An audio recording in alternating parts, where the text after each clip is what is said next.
Okay, Zippo, how to refill a lighter. What you do is take your lighter fluid and you take your thing out of your lighter, just slip it out of the casing.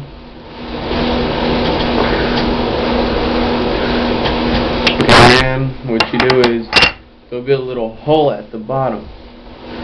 That's where this comes in. Just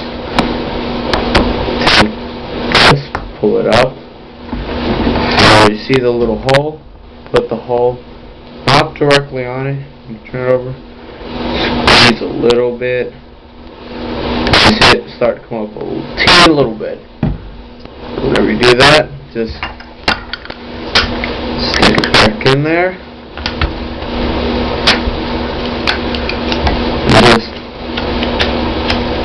put it up. And that's how you refill your Zippo lighter.